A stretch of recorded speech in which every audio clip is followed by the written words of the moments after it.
Hey, what is up, everybody? Today we are going to be doing some inking for this video lesson. Um, so basically, what I use for inking is what you call India ink, and they sell these little jars full of ink. They're not too expensive. They're pretty cool, affordable. Anyone could use them. You could go to Michael's and you'll find them there. And I also use these pens. These are calligraphy pens, but they come with a point. And obviously, the way that you use them is that you dip it inside the ink and then you start using it. You could also use traditional ink markers, um, or just any kind of like micron pen or anything like that to do this kind of lesson, to do inking. But I think this is the to me, in my personal opinion, it's the coolest, easy, and it's really fun to use. So I'm gonna show you different techniques and how to use the ink. All right. So in order, like the way that you use the ink is you dip it inside the jar, fill it with ink, like so, and then you start using it like this, almost like a traditional pen, except that this one, it the point comes the point is like this, like it's like two metal pieces, and the more you press it on the paper, it will open up and release more ink. So that's kind of like the idea of the way that this works. And yeah, you kind of have to keep refilling it, adding more ink, you know.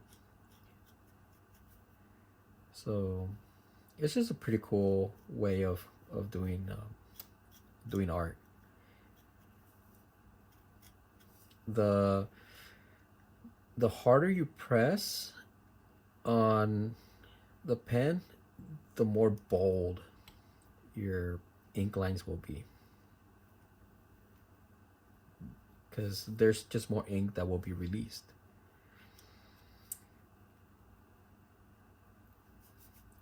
Now, there's different kinds of techniques that you could add into your ink drawing. One of them is called hatching.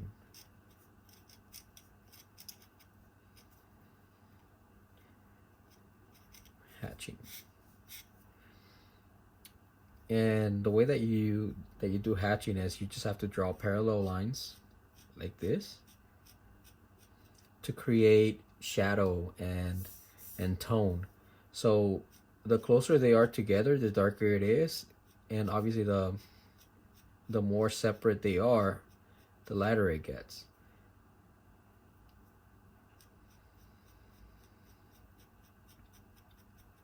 So it's a pretty cool way to kind of hint that there's shadow on one side and light on the other side. The other one that we also use is called cross hatching. And it's the same thing, lines like this, but this time you use a cross hatch like this. So the closer they are together, the deeper the tone. It's like that. Another method is called stippling, and that one is just a whole bunch of little dots,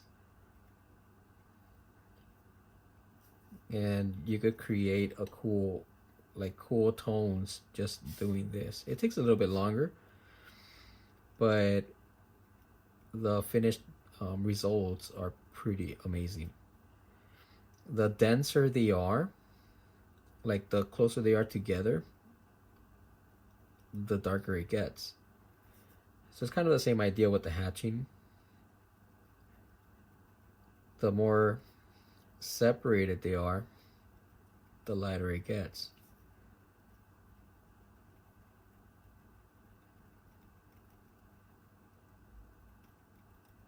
Like that. You could also do a combination of all of it. Like there's no reason why you can't do it. Like you could do it like this, be a little bit more loose with your lines, and then just add some stippling. Sometimes you could even do it like this to create texture, kind of like a little arc, half circles, to create like scales, like on a snake or like on a dinosaur or crocodile. It would use this kind of texture. For hair and fur and stuff like that, there's just longer strands.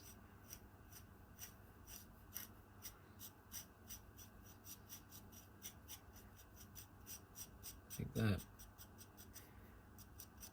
So just go with the flow.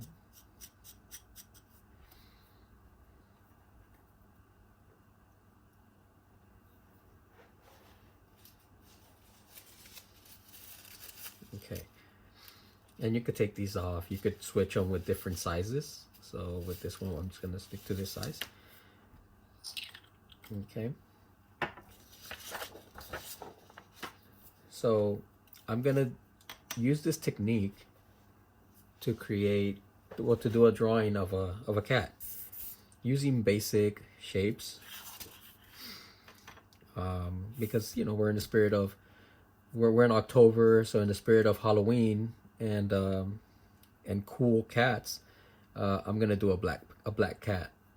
So the first thing I do when drawing anything, I try to find the the basic shape, circles, squares, triangles, and so forth, and just take a look at it, at your object, whatever it is that you're gonna draw, and just find the easiest way for you to get from point A to point B. And this particular drawing, I'm just going to start off by creating a box around where I want my cat to be in. And I'm going to start doing circles. So this is going to be the head. And then this kind of like elongated oval shape is going to be the body. So notice how the head portion of it is smaller than the body. It's almost like 3 heads tall. And the actual body is 2 heads. And then I want the eyes. Like I'm going to draw a center line where I'm going to place the eyes, where they're going to go about right here. So, and right here. It's almost like a cross. So this means that the cat is going to be looking straight at me. If I wanted the cat to be looking a different direction, like let's say that way, then that center line of the head or of the face would be like this. So this would be the center. The nose would be here and the eyes would be here.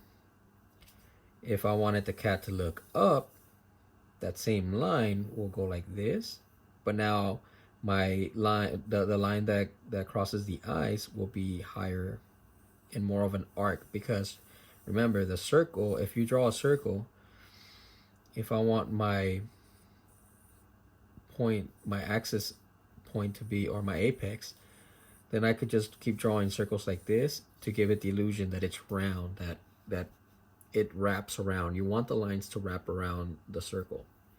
So the same thing here. I want the eyes like this. So in this drawing, I actually want the cat to be just looking straight ahead. And draw 2 small circles for the eyes.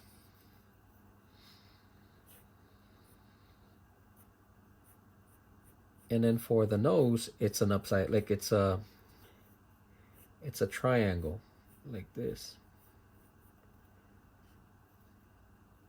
Now my nose is going to go like right here. And the cat kind of has like the snot kind of comes out like here, like the front part of the cat, almost like a W, like a W shape, like this. And I'm gonna draw the ears. So the ears are triangles as well on either side of the head, like this. Now, you obviously have to draw the neck, which connects the head to the body. So just connect it with lines like this. And I'm gonna draw the feet. So the feet, just draw rectangle like this and like this.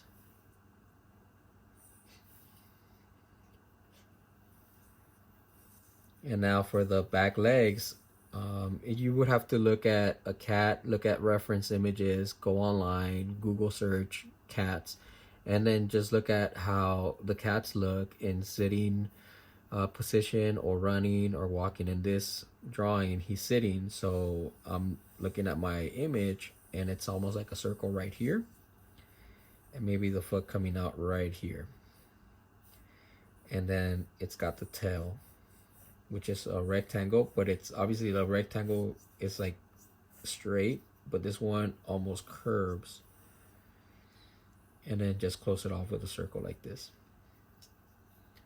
With the paws, it's just gonna be circles.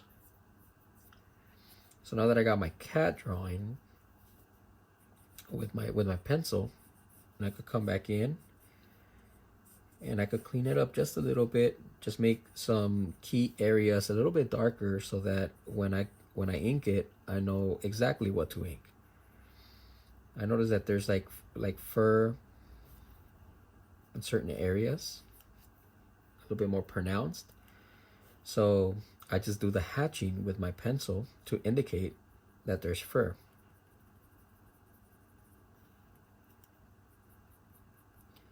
And when it comes to hair, if you notice cats or even dogs, their hair almost grows in a certain direction. So with this cat, the hair grows outwards from the face.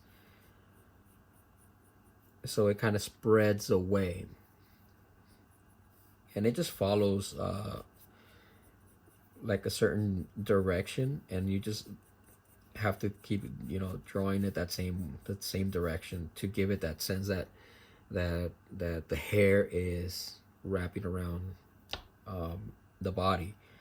If I were to draw just a whole bunch of random like hair, like it would just look nappy, unless that's what we're going for. But with this cat, I just want it to be nice and clean, one direction. So with this one, it's just going like the actual fur is going downwards, like in a downward direction. So that's how I'm gonna draw it.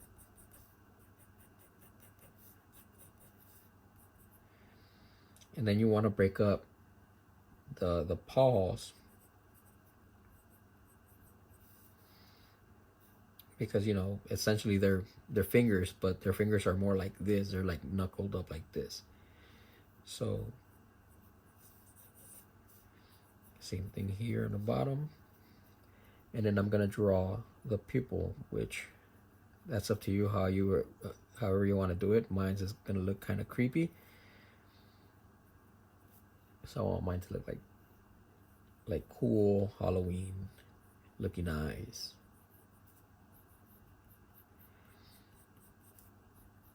And the hair kind of goes outward. It spreads away from the center of the head. It goes like that.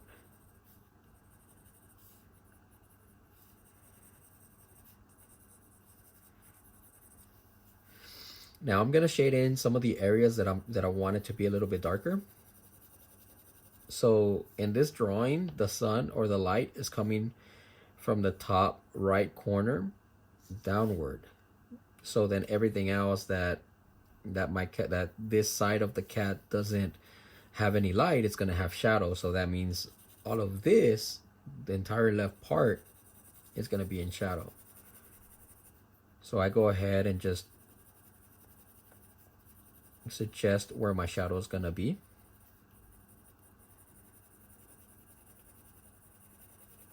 Like that. And maybe some areas right here, and maybe even the tail doesn't get any light. Okay, so I think that looks pretty cool. And I'm gonna get my ink, and I'm going to ink it in. It takes practice to learn how to ink, but not too much. It's pretty simple. So I dip it in, and I'm just gonna start inking it. So I'm gonna start with the eyes.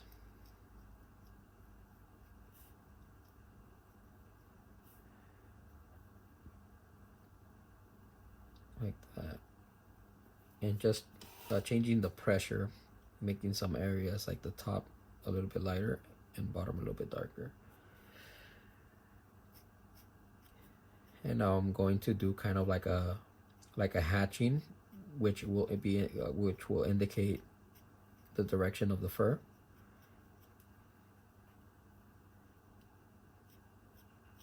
And since the right side is lighter, my hatching is going to be a little bit more separated.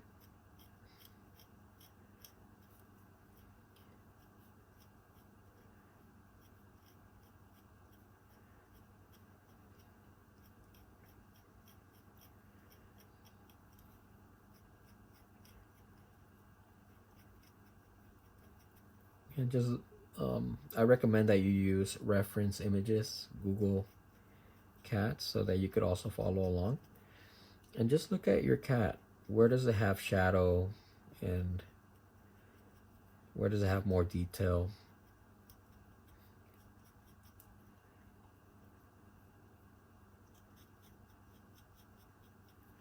So on this side it's going to be a little bit darker, so there's going to be more ink. My ink lines are going to be a little bit darker.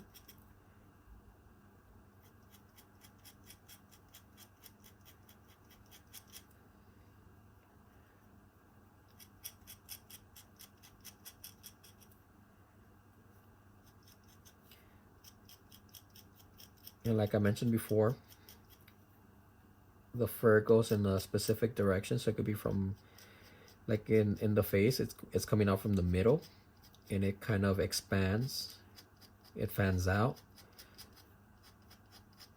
it goes outward. So I just follow that direction, and it's easy to see. Like when you look at the picture or you look at cats, it's super easy to see what direction their fur is going to.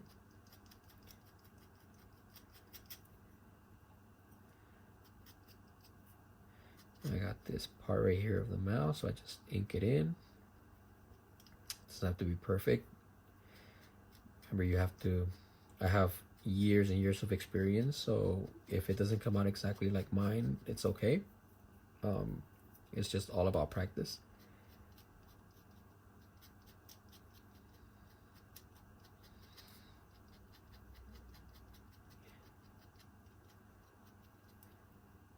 And this one's a little bit more stippling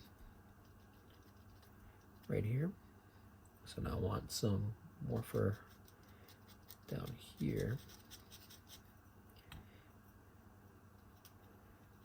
Let me do the ears.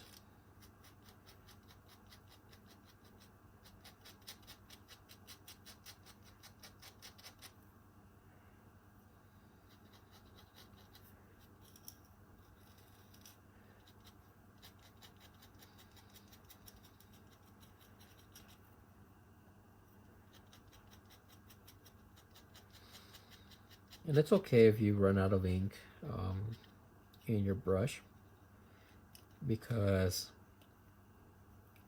it lasts a very long time.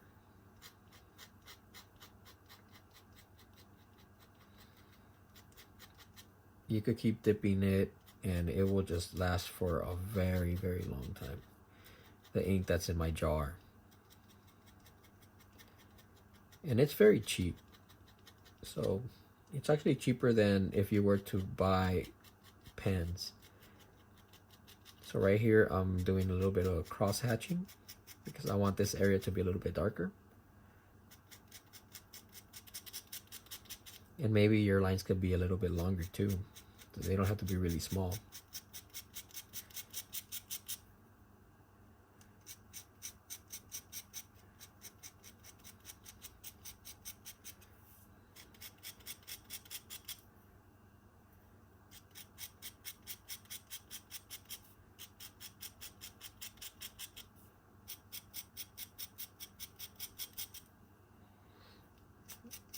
Doing this, and you could go over some of those lines that you've already done.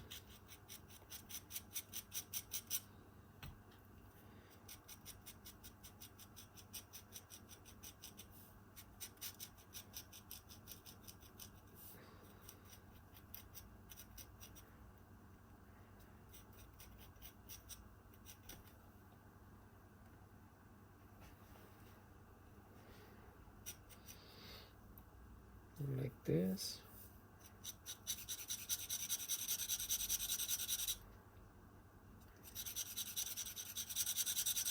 And there's just a faster way of doing it.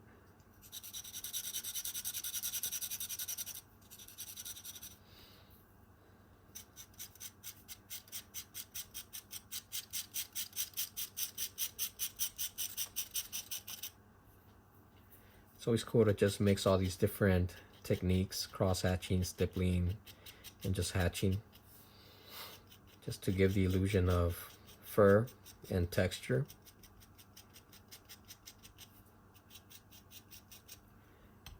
So right here, it's the hair just going in kind of like a downward direction, so that's what I'm trying to follow.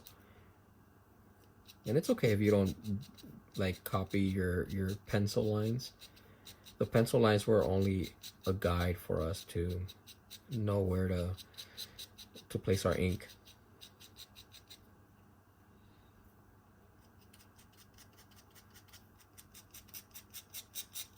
So right here I'm pressing a little bit harder. Notice how the ink is just a lot bolder, so much darker, so much pronounced.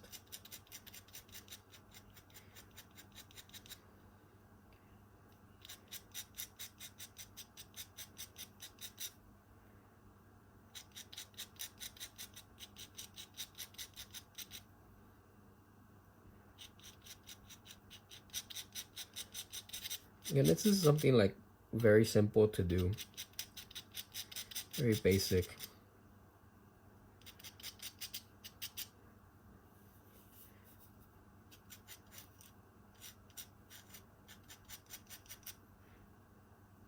There you go.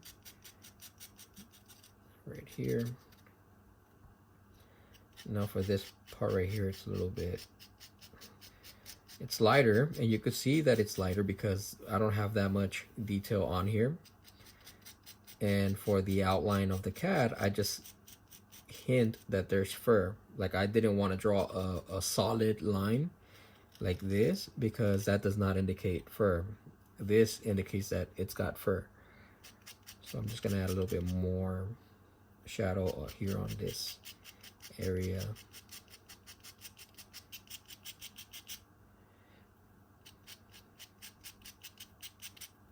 Like that. And now work on the tail.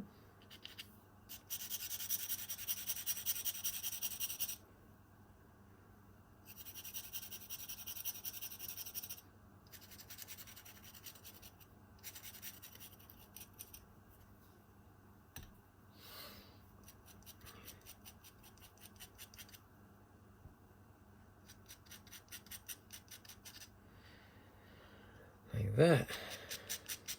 Maybe a little bit more shadow on this side. See now, because I did all these hatching lines, it gives it the illusion that the cat has a lot of fur.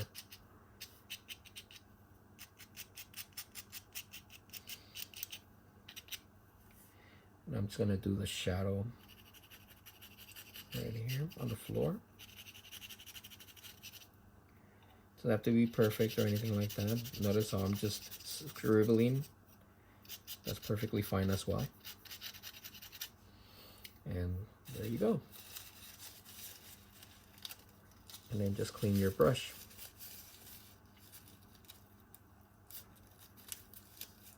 You don't want any of this ink to dry on your brush. Toss that. And now just get an eraser and just erase some of those pencil lines. You might want to wait until the ink dries before you start going in there, because some of that ink is still wet. But right now I'm just going to do the outside just to clean it up a little bit. The inside kind of gets lost in all that ink, so it doesn't really matter. It's not too important. Just the outside, just to make it look nicer. And there you have it. Hopefully you guys enjoyed this little lesson tutorial on how to use ink and how to use these kind of fountain pen inks and using ink from a jar. Let me know if you guys have any questions. I will post, on my social media account. Make sure that you guys, if you guys do this tutorial, tag me on it. I would love to see what you guys come up with. And my Instagram, guess art with an underscore in the middle. So yeah, show me what you guys do and tag me. If you guys have any questions, feel free to ask. And thank you for another, for joining me on another video for these Friday fun nights. I enjoy doing these, so catch you guys on the next video. Peace.